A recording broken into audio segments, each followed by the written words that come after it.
Happy Sunday and welcome to another edition of Gin with Gwynne. I'm Oliver Gwynne and this is where we talk about data, philosophy and marketing. This week, AI for upper funnel.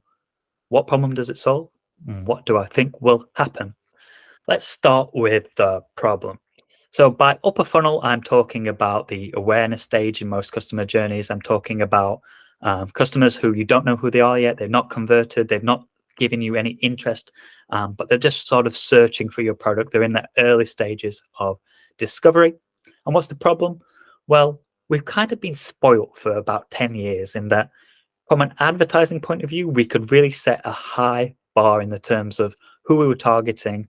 We could target their likes, interest, age, demographics, and more. We could target people based on very specific regions, and we could set a really nice filter in terms of the people that we wanted to see. We could add lookalike audiences. We could be pretty sure that the people who were being served our ads were the right people. And at the same time, we could track people's journeys. Even if they weren't on our site, we could track their journey.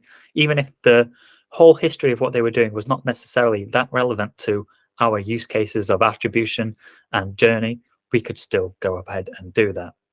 And what's the problem? Well, two things have happened that have meant that that visibility has got quite fuzzy.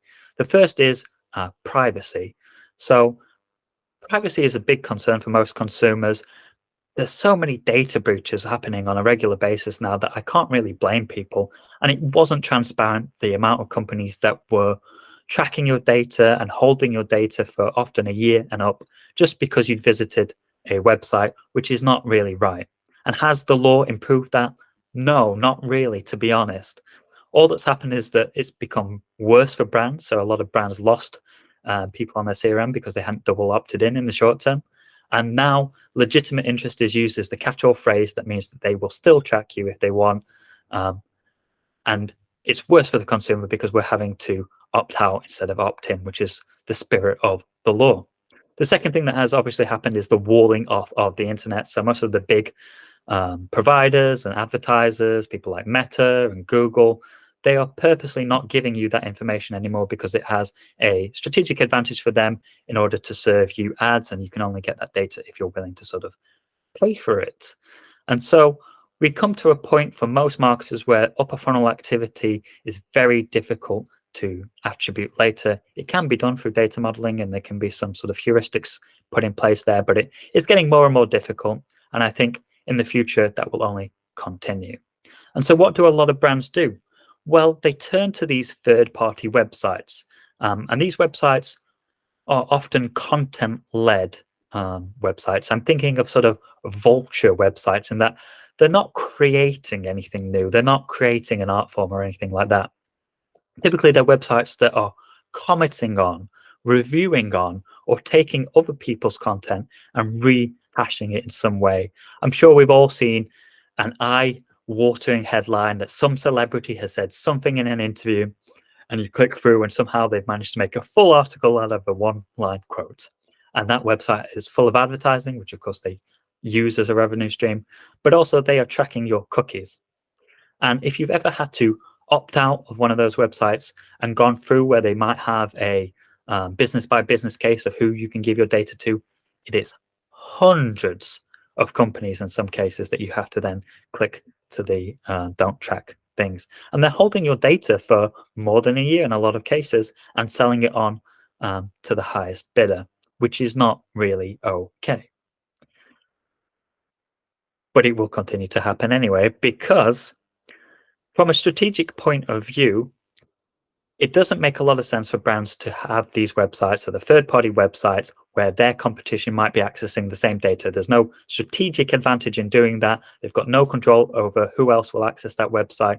And so it might start to make sense for them to make their own websites.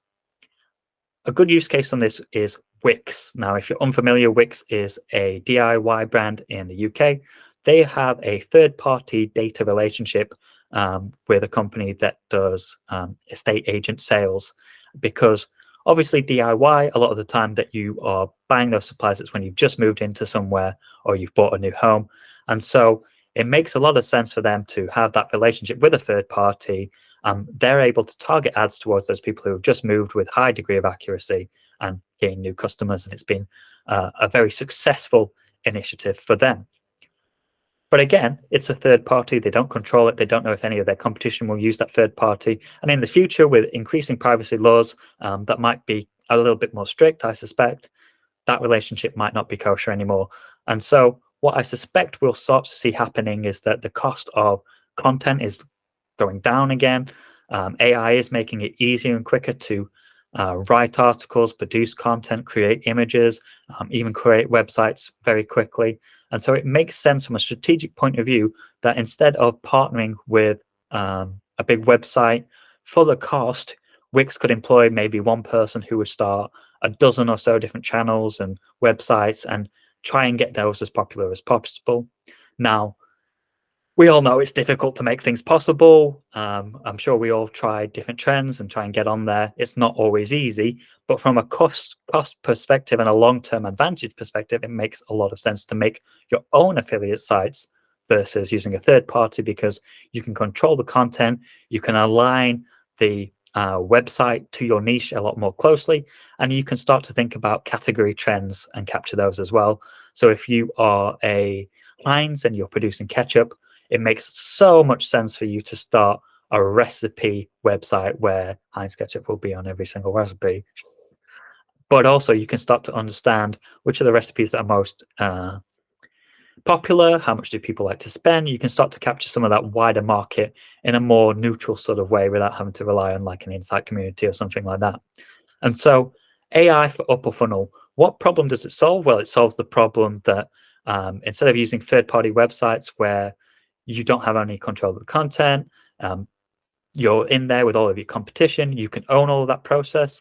It solves the problem of understanding and linking to those upper funnel activities of your customers and tying together that journey on a one-to-one basis, and also acting as a lead referral for your business specifically. And what do I think will happen? Well, I expect to see more websites that are launched on a niche basis. I expect to see not actually less social media. People think that AI will mean that people will spend less time on social media. I expect to see actually the opposite happen. I expect to see more niche social media websites start up, very similar to how the internet started, in which you didn't use aggregators for everything. You know, you don't just go to LinkedIn for career advice. You went to several different places for that. The same thing is probably going to happen thanks to AI, and we will have a slightly more fragmented space online, but that actually might be a good thing. So those are my thoughts on AI, upper funnel, and tracking. Tune in next week for some more thoughts. Thanks very much for watching.